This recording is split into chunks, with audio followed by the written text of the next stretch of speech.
완도와 더불어 함께하는 완도 주사랑교회. 오늘 우리에게 주신 하나님의 말씀은 느헤미야 13장 1절에서 9절까지 말씀입니다. 느헤미야 13장 1절에서 9절까지 우리 하나님 말씀 한 절씩 교독해서 읽도록 하겠습니다. 그날 모세의 책을 낭독하여 백성에게 들렸는데 그 책에 기록하기를 암몬 사람과 모압 사람은 영원히 하나님의 총에 들어오지 못하리니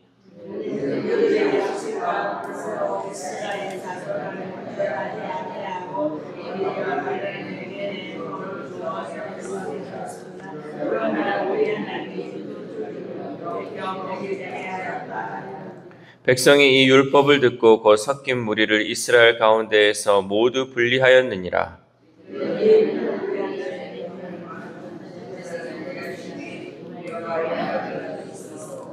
도비아를 위하여 한 큰 방을 만들었으니 그 방은 원래 소재물과 유황과 그릇과 또 레이 사람들과 노래하는 자들과 문지기들에게 11조로 주는 곡물과 새 포도주와 기름과 또 제사장들에게 주는 거제물을 두는 곳이라.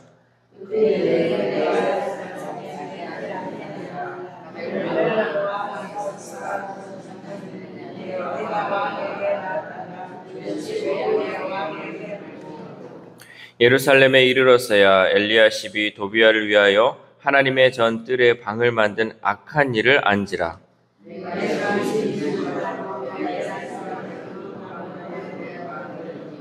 우리 함께 읽겠습니다. 명령하여 그 방을 정결하게 하고 하나님의 전의 그릇과 소재물과 유황을 다시 그리로 들여 놓았느니라. 아멘. 할렐루야. 오늘도 하나님께서 주시는 말씀을 통하여서 오늘 하루 하나님의 은혜로 살아가는 귀한 하루 되시기를 소망합니다. 우리는 영적 승리를 경험하면 우리를 기쁘게 하는 거예요. 영적으로 우리가 이겼을 때 우리에게 참된 기쁨이 오는 거죠. 그러나 우리가 한 번 승리했다고 사탄을 완전히 이긴 것은 아닙니다. 우리가 영적인 전쟁을 매일매일 치르고 있어요. 근데 이것을 이겼다고 해서 끝난 게 아니죠. 계속해서 영적 전쟁이, 영적 전투가 우리의 삶 가운데 끊이지 않다라는 거죠. 우리는 주님 다시 오시는 그날까지 매일매일 이 영적 전투를 담당해야 합니다. 온갖 청소용품을 사용해서 우리 화장실을 청소하면 악취도 사라지고 구석구석 피었던 곰팡이도 사라져서 무척 깨끗해 보여요.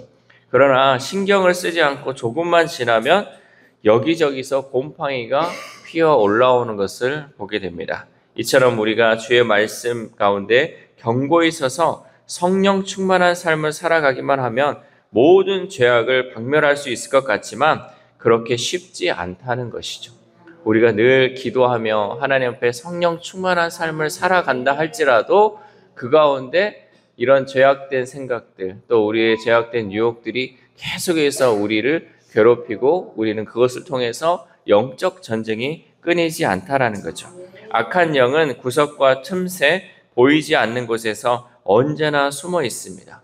따라서 우리는 선줄로 생각하며 교만할 것이 아니라 넘어질 것을 조심하며 주님 다시 오실 때까지 이러한 영적 전투를 싸워 나가야 한다라는 사실이죠.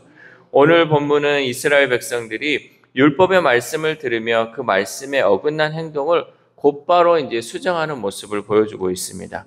자신들과 함께 생활하며 영적으로 악영향을 끼칠 수 있는 이방의 무리를 모두 분리시켰죠. 우리 3절 말씀 함께 읽겠습니다. 3절 시작. 백성이 이 율법을 듣고 곧 섞인 무리를 이스라엘 가운데에서 모두 분리하였느니라. 아멘. 이 과거의 이스라엘 백성들은 이방인과 절교하며 통혼하지 않기로 결단을 했었어요. 우리가 이제는 이방인과 섞여 살지 않고 그들하고 이제는 결혼하지 않고 분리하며 살겠다라고 결단을 했어요. 왜냐하면 이 이방 사람들하고 함께하는 것이 왜 문제가 되냐면 그들이 섬기는 우상들이 그 이스라엘 백성들의 삶 가운데 들어오기 때문에 그들하고 이제 섞여 살지 않기로 결정하고 또 이런 분리들을 그들은 실행하며 살아왔었어요. 그런데 어느 순간 이러한 결단을 했음에도 불구하고 이방인과 섞여 살고 있었다는 거죠. 참 아이러니하게 이제 이러한 결단을 선포했는데도 불구하고 점점점 우리도 모르는 사이에 이런 것들이 들어올 수 있다라는 거죠. 참 과거에 이스라엘 백성들이 했던 그런 결심이 있었지만 그들의 삶 가운데 이런 것들이 올 수 있다는 거죠. 우리들의 삶도 마찬가지. 우리가 이제 세상적인 거 끊고 살아야지 하면서 어느 순간 우리는 또 그 문화 속에 젖어들고 있다라는 사실이죠. 그뿐만 아니라 이 제사장 엘리야십과 암몬 사람 도비아가 친분 관계를 맺고 편의를 봐주는 일이 드러났습니다. 우리 4절 말씀 함께 읽겠습니다. 시작. 이전에 우리 하나님의 전의 방을 맡은 제사장 엘리야십이 도비아와 연락이 있었으므로. 아멘. 이 도비아가 어떤 인물입니까? 계속해서 성벽을 지을 때 방해했던 주도적인 인물이 바로 도비아였습니다.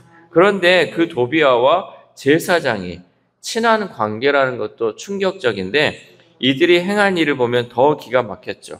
왜냐하면 이 제사장 엘리야십이 다른 것도 아닌 성전에 도비아를 위해 방을 마련해 주은 거예요. 우리 5절 말씀 함께 읽겠습니다. 시작. 도비아를 위하여 한 큰 방을 만들었으니 그 방은 원래 소재물과 유황과 그릇과 또 레위 사람들과 노래하는 자들과 문지기들에게 11조로 주는 곡물과 새 포도주와 기름과 또 제사장들에게 주는 거제물을 두는 곳이라. 아멘. 이 방이 어떤 방이었어요? 원래는 이 제사장과 레위인들을 위한 11조 그런 곡물들을 놔두는 방이었는데 이 11조가 제대로 거쳐지지 않다 보니까 그 방이 어떻게 됐어요? 비어있는 방이 되었어요. 원래는 그 방이 채워져 있어야죠. 그래서 레위인들과 제사장들을 위해서 주는 그 곡물들이 그 방에 가득해야 되는데 제대로 이 11조가 거쳐지지 않다 보니까 그 방이 비어 있었다는 거죠. 그것을 보관하는 방이 비어 있었고 이 엘리야십은 그것을 또 도비아에게 그 방을 내어줬다라는 거죠. 여러분 아무리 빈 방이라고 해도 성전에 있는 방을 암몬 사람 도비아를 위해 내어주었다는 것은 당시 이스라엘 공동체가 정체성을 잃어버리고 있었음을 명확히 보여주는 사건입니다. 우리가 주의 성전 이 교회 안에 방이 비었다고 해도 이거를 아무리 비었다고 이 안에서 우리가 술을 팔고 있으면 안 되잖아요. 그 방에 술을 놔두는 창고가 되면 안 되잖아요. 세상적인 것이 들어와 있으면 안 되는 곳이잖아요. 이런 정체성을 잃어버리고 이 성전이 어떤 곳인지를 깨닫지 못했기 때문에 그런 일을 저지르고 있었다는 거죠. 그런데 느헤미야가 이 관계를 안 것은 예루살렘에 온 지 12년 그때 이제 그것을 알았다는 거죠. 우리 6절 말씀입니다. 6절 시작. 그때 내가 예루살렘에 있지 아니하였느니라. 바벨론 왕 아닥사스다 32년에 내가 왕에게 나아갔다가 며칠 후에 왕에게 말미를 청하고. 아멘. 느헤미야는 왕을 만나러 유대를 떠났다가 돌아오면서 그 사실을 알게 되었습니다. 우리 7절 말씀이죠. 7절 시작. 예루살렘에 이르러서야 엘리야십이 도비아를 위하여 하나님의 전뜰에 방을 만든 악한 일을 안지라. 그러니까 이제 그동안 이런 일이 행해지고 있었던 것을 12년이 지나서 이제 12년이 온 때, 그러니까 이 느헤미야가 예루살렘에 온 지 12년이 된 그때의 그 사실을 알았다는 거죠. 자기를 도와 성벽 건축에 참여했던 이 제사장 엘리야십이 성벽 재건을 방해했던 암몬 사람 도비아에게 성전의 방을 내주었다는 것은 느헤미야에게 아마 큰 충격이 있었을 거예요. 우리가 주의 성전에서 열심히 일하는 사람이 알고 보니까 주의 성전에서 다른 일을 행하고 있었다는 것을 보면 이 느헤미야에 있어서는 얼마나 큰 충격이 있었겠습니까? 그러나 느헤미야는 이 일을 보면서 주저하지 않고 단호하게 이 도비아의 세간을 다 밖으로 내던지고 그 방을 정결하게 하고 원래 용도를 회복하죠. 우리 8절에서 9절 말씀 함께 읽겠습니다. 시작. 내가 심히 근심하여 도비아의 세간을 그 방 밖으로 다 내어 던지고 명령하여 그 방을 정결하게 하고 하나님의 전의 그릇과 소재물과 유황을 다시 그리로 들여 놓았느니라. 아멘. 이 느헤미야의 모습을 보면 마치 예수님이 성전 상인들을 내쫓으시듯 도비아의 세간을 성전방에서 다 던져버렸다는 거죠. 그리고 신속하게 그 방을 정결하게 청소하고 성전 그릇과 소재물과 유황으로 채웠다라는 사실이죠. 우리가 우리 안에도 특별히 악한 것이 늘 틈타잖아요. 이 영적 전쟁 가운데. 근데 우리가 이 안에 모든 것을 회개함을 통해서 이제 하나님의 사람으로 살아가기로 결단을 했다면 이제는 이 안을 하나님으로 채워야 돼요. 특별히 성령으로 채우지 않으면요, 더 악한 것이 들어오고 더 안 좋은 것들이 우리 가운데 있는 거예요. 여러분, 우리가 하나님께 은혜를 받았다고 하면요, 하나님께 나는 은혜를 받고 너무너무 이제 감격스러운 삶을 살잖아요. 그러면 우리가 집에 가자마자 이 마음이 깨어질 때가 너무나도 많이 있어요. 그러니까 우리는 너무 이제 좋은 마음에 주님의 은혜를 받아서 살아가려고 하는데 이 마음에 성령의 충만함으로 가득 채우지 않으면 다른 것이 계속해서 우리의 마음을 괴롭혀서 이 마음을 차지하려고 한다는 거죠. 우리는 감사가 넘치게 하고 또 찬양이 넘치게 하려고 우리의 마음을 먹었어요. 근데 이거를 성령으로 채우지 않으면요, 이 안에 집에 가는 순간 갑자기 막 짜증이 몰려와요. 또 방해하는 공격들이 몰려요. 그럼 내 안에 있는 그 평안이 다 사라져버리고 내 안에 있었던 감사도 다 사라져버린다는 거죠. 그 안에 그만큼 성령으로 가득 채우지 않으면 이 가운데 어느 틈에 우리의 이 마음을 헤집어 놓고 우리의 마음을 또한 주님의 마음으로 살아가지 못하게끔 방해하는 것들이 계속해서 있다라는 사실이죠. 그러면 우리는 늘 성령의 충만함을 채워야 돼요. 이 충만함이라는 게 조금만 가지고 있어서는 안 돼요. 가득 채워요. 다른 것이 틈타서 들어오지 못하도록 우리는 그것을 가득하게 우리 마음 가운데 성령으로 채워야 할 줄 믿습니다. 그런데 이러한 것들의 놀라운 것 중에 하나는 느헤미야가 잘못을 저지른 제사장 엘리야십을 비난하거나 그 일을 정죄하지 않았다는 것이요. 누가 잘못을 했어요? 엘리야십이 잘못을 했어요. 제사장이 이 도비아에게 그 방을 내어줬잖아요. 그러면 이 엘리야십을 데려다가 네가 어떻게 그렇게 할 수 있느냐 하면서 이것을 이제 뭐라고 지적을 할 수 있죠. 근데 이 본문에 보면 느헤미야는 엘리야십에게 한마디도 얘기하죠. 그냥 침묵으로 넘어갔다라는 거죠. 왜 그랬을까? 느헤미야에게 너그러운 마음이 있어서 그랬을까요? 아니에요.